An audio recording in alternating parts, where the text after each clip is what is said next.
So in today's video, we have some filters to give away. We're going to answer questions that came in over on the community tab.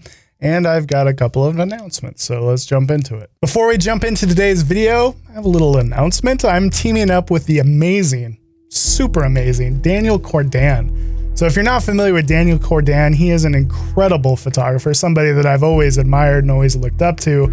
And he and I are teaming up on this session that is called Techniques for Creating and Capturing Depth in Landscape Photography. We're going to be teaching in the field techniques, a whole bunch of post-processing techniques. We're going to be getting into some of the more advanced stuff like perspective blending, that kind of thing. So if you're into that kind of thing, if you're interested to learn more, there'll be a link in the description below. This is all through the Out of Chicago in-depth sessions. They have like 50 instructors, and each of those instructors is teaming up with another instructor, giving a long form in-depth session. And then the students go out, they practice these things that were taught, and then they come back a couple weeks later and we critique the work that was created from those sessions. So if you're interested in such things, there's a link down in the description below. Use the offer code PAGE, that'll get you a discount and me a kickback. So let's jump into today's video. So first things first, we have some filters to give away. I think we had like 1,500 people sign up for the giveaway. And unfortunately, I'm not going to be able to give away the H and Y filters, which, you know, they were pre-production. They didn't really feel comfortable with pre-production models getting given away. But to make up for that, I'm also going to be giving away my set of breakthrough photography thread-on filters. So we're going to start with the case filters. If you didn't watch that video, these are those magnetic filters from Case. I really, really like them, and they're going to go to Otter's Photography. So Otter, get in touch with me. Send me an email, nickpagephotography@gmail.com. and we'll get these sent to you. So the next filters that we're giving away are these Haida M10 filters. This is the drop-in filter system. You know, it wasn't my favorite, but they are incredibly lightweight and have good optical quality. These are going to Jason Branscombe. Branscombe, is that your real last name? Branscombe. Jason Branscombe, send me an email and we'll get these sent over to you. Last but not least, we're giving away my thread-on breakthrough photography filters. I've got a whole bunch because for a while I was sponsored by Breakthrough Photography. Everything from circular polarizers, the dark circular polarizers, all the NDs. It's a whole set, including some step-up filters. This is going to be going to John Campbell.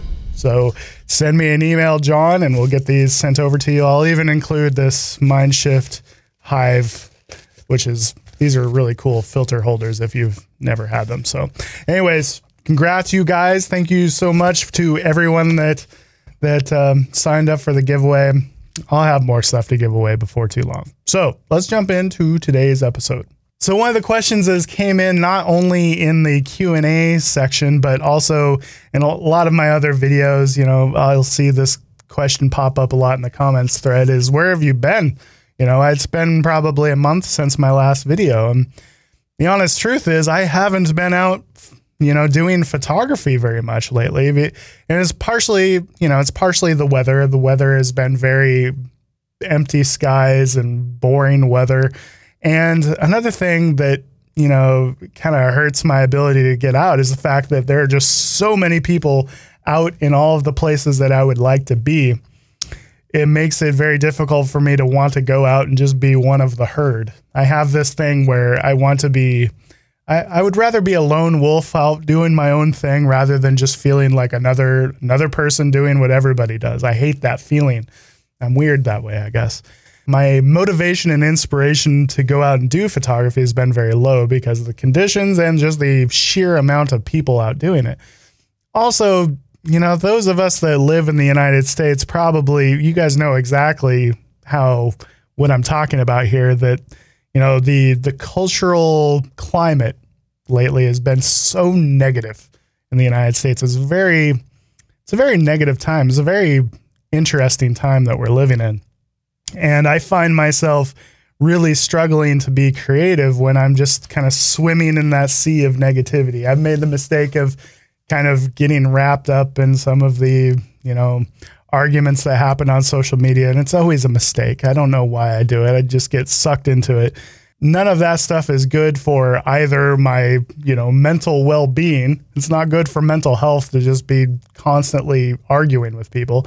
And it's not good for creativity, at least not for me. So, moving forward from right about now, I plan on just, putting that social media stuff aside, trying not to get wrapped up in any of the negativity that is just prevalent right now, and trying to just kind of get back to basics and just focus on what I enjoy doing. I'm very much hate creating office videos. There's a lot of people out there that create these kind of sitting in my office talking about photography videos.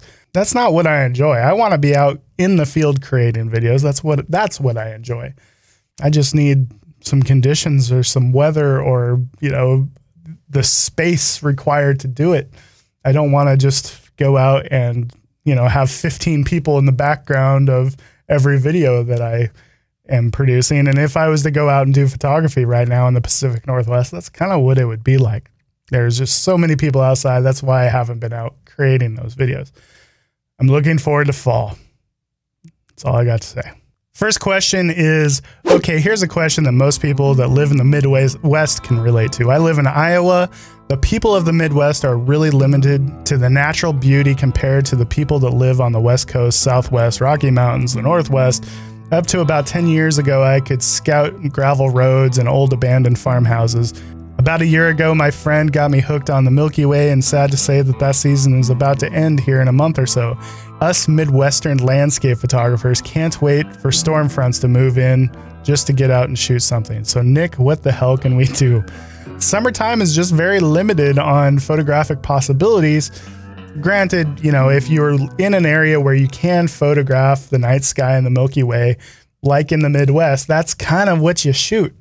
That's the unfortunate part of being a photographer that enjoys the wide landscape. Because the wide landscape, wide angle compositions, they require a decent sky of some kind.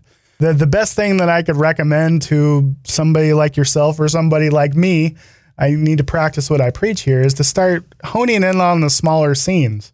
The more telephoto you start thinking, the less the sky conditions matter because you're including less of it in the frame. Let's try to think telephoto. I know that the Midwest is not an easy place to shoot landscape photography of any kind because most of the landscape is taken up by fields and agriculture. And a lot of the interest that there is to photograph there is, like you say, points of interest, meaning like old homesteads, things like that. So rather than thinking about the big wide landscape, try to think more telephoto. Try to think about the smaller scenes. Try to think about, when you do find those points of interest, it doesn't have to be a big wide angle landscape of that interest. It can be small little vignettes that tell an interesting story. Like, find not just the old abandoned house. Don't photograph the entire house. Photograph just the doorknob and just those little things. And while those might not be your favorite images that you ever take, it will allow you to continue to be practicing photography until those conditions get interesting again. Like you said, when the storms start to roll in again. I'm very much the same way. I like my big, interesting skies, but when those are not available, if I'm going to be doing photography, which I haven't been doing photography, if I'm going to be doing photography, it's going to be those smaller scenes because that's pretty much what's photogenic when you don't have an interesting sky. Brian Smith asks, hot dogs or hamburgers? Hamburgers, because you know what's in them. Les Hale asks, if you suddenly got £1,000 to spend on your personal photography, what would you do with it? Kit, training, new skills, travel experience, time to go out and experiment, create a book, find a new angle on it all. It would be nice to get some insight on the next steps along my personal journey. If I just had £1,000 or $1,000 to spend on what's next for me, it would definitely be travel. Although it's really hard time to travel. For me, like my personal photography kit, I have everything that I need to create the photography I want to create. For me, it's definitely more about just the getting out and doing it. And I think that's true for most people. A lot of people have more, well, not a lot of people. Some people have more time than they have money. Other people have more money than they have time. Those people tend to try to purchase their way into being a better photographer. But I think in most cases, people would just be better off to set aside a time to get out and do it more. You're going to get more out of that experience out doing it rather than that new piece of gear that, you know, is anybody going to be able to tell the difference between that piece of gear and what you had before? In most cases, not. There's some cases where like you have only one lens and you're adding an entire new focal length to your photography toolbox.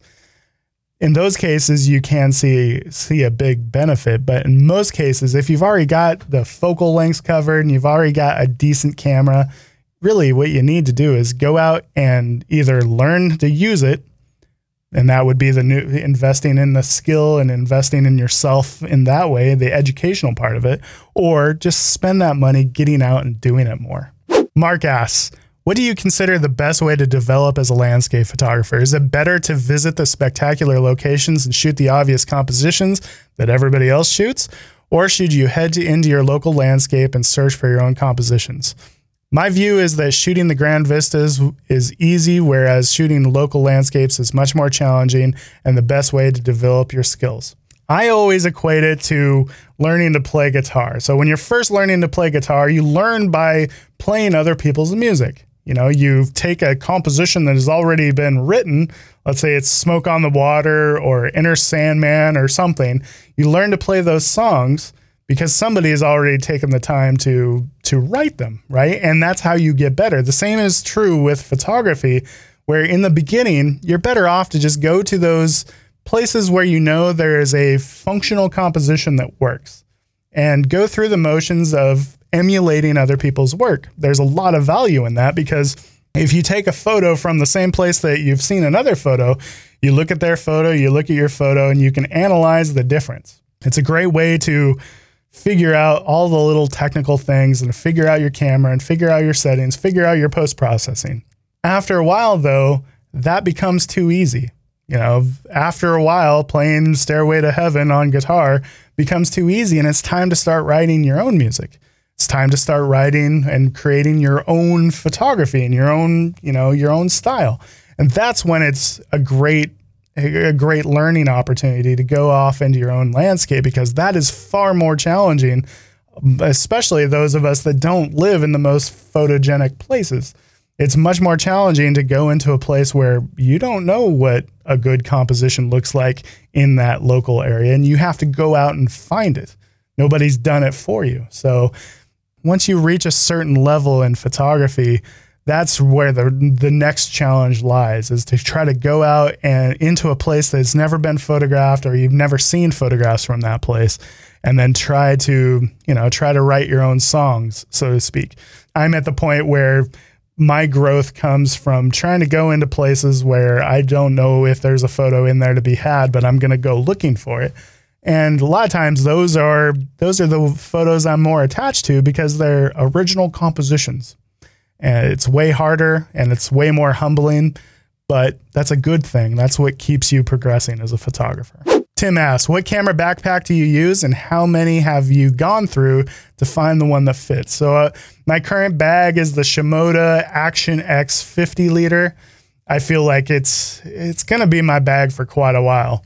I love the bag because, first of all, it's really comfortable and it's a good size. I feel like anything larger than that one, like the 70 liter that they produce, is just too big. You know, I know both Thomas Heaton and Adam Gibbs have the 70 liter, and that thing is just a beast.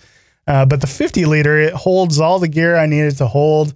I can put coats and other things in it. I love the pockets on the Shimodas, you know, the way that the tripods mount and the way it's got pockets on the shoulder straps. I love that bag. Before that, I had a couple other Shimodas. I've been using Shimoda bags for probably 3 years now, 4 years, 3 years. Before that, I used the f-stop bags, and while I liked the f-stop bags, I didn't like the straps at the time. I know f-stop has improved their straps, so f-stop bags are, you know, they're right there kind of neck and neck with Shimoda bags.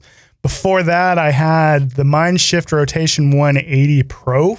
That was a good bag, although I was really, it was comfortable, but I was annoyed on how the whole like fanny pack system worked. If you weren't physically wearing the bag, it was difficult to access some of your gear. Before that, I had another f-stop bag, and then I had Low Pro bags. I still have that, the Low Pro 50 liter flip side. The Low Pro bag, not nearly as nice as either the f-stop or the Shimoda bags. I'm really happy with my Shimoda bags. Also tried the Atlas Adventure bag, just not as comfortable as the Shimoda bags. Tom asks, what Sony picture profile do I use when I'm filming vlogs? So typically when I'm filming a vlog or filming anything on my Sony cameras, I turn the dynamic range optimization on level 5. And what that does is it lifts those shadows so you can see deeply into the shadows, kind of maximizes the dynamic range.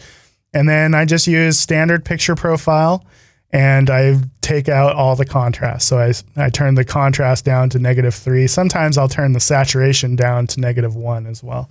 And that just gives me a nice flat look that I don't have to add too much contrast to later on. It's flat, but it looks cinematic already. I don't film in any kind of S-Log or anything like that. The Bearded Roamer asks, what camping investments or off-road investments have I made on my truck that I would suggest for others to invest in? So same is true for the Tahoe that I had before my current Colorado ZR2. Roof tents are a game changer. When I first got my roof tent, I liked it, but it took me a while to really grow into it. Now I absolutely love my roof tent. I don't know that I would get the brand that I got, which is James Brown. I'm not sure that I would go with that brand again. There's a lot of other good roof tents. The most important thing with a roof tent is that it sets up quickly and that it's a hard shell. The hard shell tents set up so much faster and just so much easier and better than, the big flip out, fold out tents, especially for a photographer where a lot of times we're getting to our campsite after sunset. So you're setting it up in the dark. And if you're going to shoot sunrise, you're probably tearing it down in the dark. You want something that sets up and tears down really quickly. Hard shell tents are way better for that. Also, the best hack for roof tents ever is that I invested in like a 2-inch topper. It's just like a foam gel topper that you'd put on a mattress. I put that on top of the 3-inch mattress that it has already. So I've got 5 inches of memory foam that I'm sleeping on, and my roof tent is more comfortable than my bed at home. I sleep awesome in that thing. So I love my roof tent. It's a total game changer. Not sure I'd go with James Brown again. There's like, the roof nest, and actually the Alucab ones look really cool, but the roof tent, total game changer for a landscape photographer.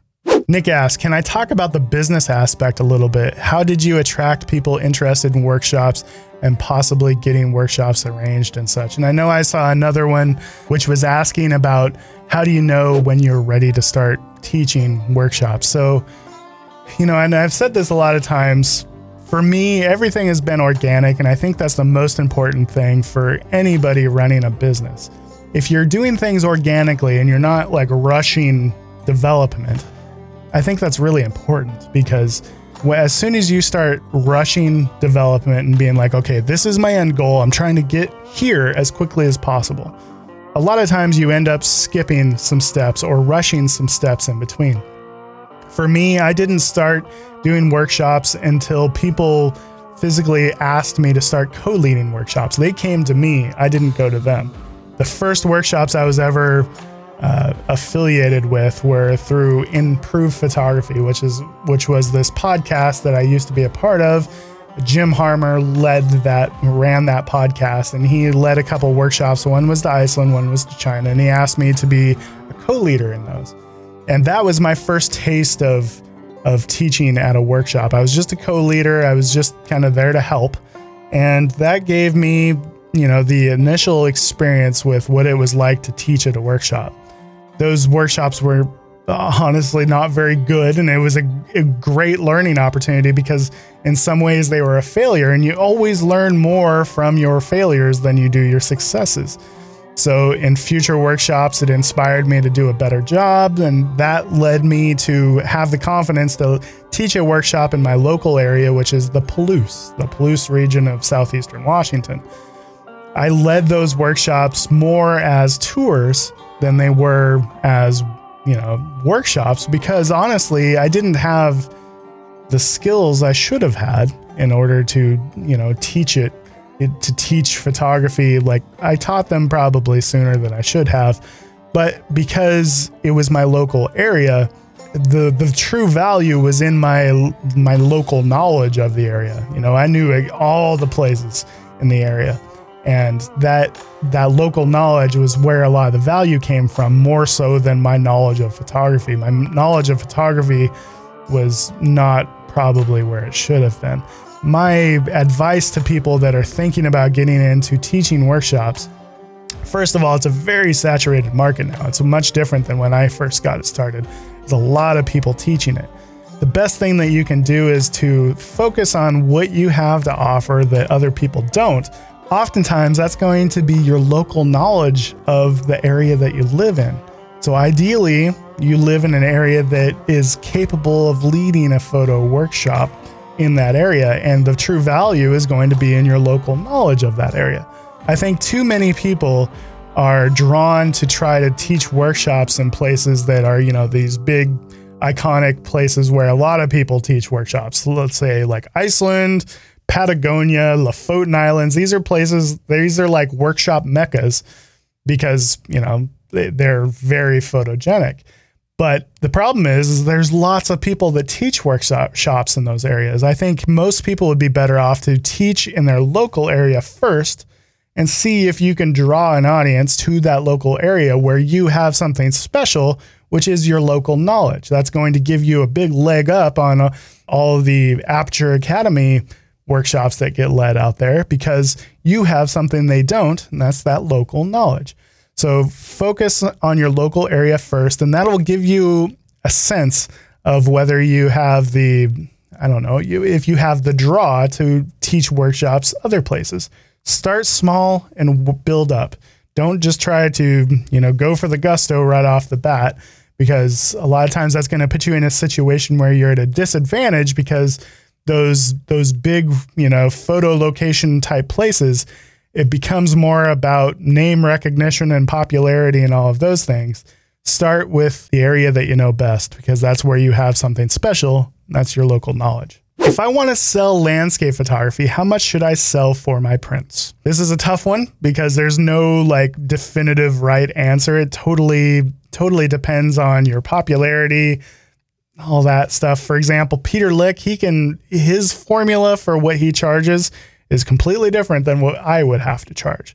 So when I first started selling prints, the most simple formula that I could give you was that I would take whatever it costs to produce that print, double it, add a little bit extra or round up, and that would be what I sold. So for example, if I created a print that cost me $100 to produce, I would probably try to sell it for like $225. So I would take the price, I would double it, then go and round up a little bit. I think that's a good place to start when you're first, start selling your work, but it also depends on the medium that you're selling. So for example, if you're producing really affordable prints, like you're selling small format on just paper, and it only costs you $20 to create, whatever print that you're printing, $40 doesn't really justify the amount of time that it's going to cost you to produce that print. So in that case, I would at least triple it. But if you're selling like a giant Lumichrome acrylic print that costs you like $800 to produce, it's going to be very difficult in some situations to sell that for nearly $2,000. So that was what I ran into as I tried to sell my larger format prints, is that I couldn't always double the price like that. So it's difficult. It kind of depends on the cost of the medium that you're printing on. Sean asks, do I prefer separate ND filters or variable ND filters, and why? So For the majority of my photographic career, we'll call it, I've always preferred solid ND filters. So 3-stop, 6-stop, 10-stop, circular polarizer. That's pretty much been my kit forever. And the reason for that is because most of the time in variable ND filters, you start to run into a lot of artifacts that happen because essentially it's two polarized filters that turn against each other, and then it creates this weird figure 8 pattern eventually if you turn it too far. So most of the time, you're always better to use solid ND filters. The only exception to that is the fact that so I've been using for video purposes, the Peter McKinnon Polar Pro setup. And what's clever about what they do is that they limit the amount of not polarization, but the amount of darkening that can happen. So they have a 2 to 5 stop and then a 6 to 10 stop. And so those are limited ranges, but what that allows them to do is to never get to a point to where they create those artifacts. So I've actually found the quality from those to be excellent, just every bit as good as a solid ND filter without the artifacts. The problem is that they're very expensive, and you would, to cover the ranges you need, you'll need to get 2 of them.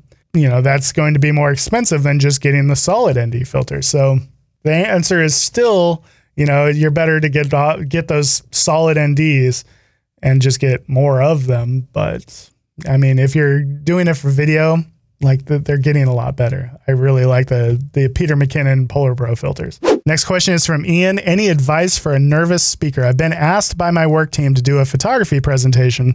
He thought it was going to be just for his 30-person team, but instead it's for the worldwide 85,000 employees that he's going to be giving this talk to. So yeah, I can see why you'd be nervous.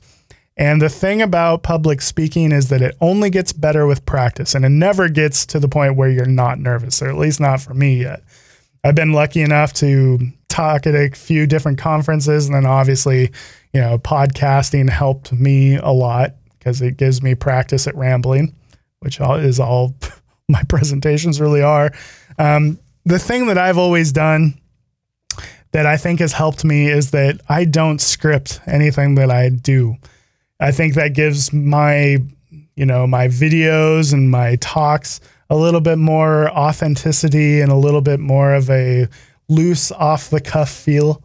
And I've always been so incredibly bored by really scripted presentations, I've always been the type of person that would fall asleep during a PowerPoint presentation, especially the more scripted it is, the more boring it tends to be. The cool thing about not scripting something is that you have to think about the words that you're going to say. And a lot of times you end up saying stuff that you didn't really plan on, but it's just, things that occurred to you at the moment when you went to say them. That makes sense. So a lot of times the true value in talks that are unscripted are in those little tangents and those little rabbit holes that you go down. And it allows you to be very interactive with the people that you're talking to. It's more difficult to do online, obviously. But sometimes the true nuggets and the true little epiphanies happen in those little tangents and rabbit holes. So what I recommend is just put together a set of photos or slides and kind of have a general flow that you would like the talk to go in, but save all of the wording for when you give it. And I know it's a very scary thing. It's not going to make the nerves any better. You're still going to be nervous, but I think it's going to give the talk a whole lot more of an organic, natural feeling. Nervous is okay, but robotic is not. Apostolos. Man, I love that name, Apostolos. What is a good way to study composition or get better at it? Thanks, and hope I'm doing well. I think that one of the best ways to get better at composition, other than practicing it, is to study, master photographers is good, but I think that painters are really who you should study, because the benefit, the advantage that a painter has is that they can paint anything they want in any place that they want. Photographers, we're forced to go hunt down natural compositions that are already occurring and work. A painter can paint whatever they want, wherever they want. So a master painter is almost always a master compositional expert. I would encourage you to like really check out the work of some incredible master painters. I can't think of any off the top of my head. I'm really bad at this game, but you can learn so much from a painter. Also, the getting better at the analytical, critical skill of really dissecting other people's work rather than just, you know, be in awe of a photographer's work that you like. Really sit down and break apart a photo that really speaks to you. You know, find one of your favorite photographers, find your favorite photo from that photographer, and then try to boil down the compositional part of it. Don't just be wowed about how beautiful it is, but really dissect every little thing. And what that'll allow you to do is to, you know, intellectualize what it is that speaks to you about that photo. And once you understand something, then you can actually start to incorporate it into your own work.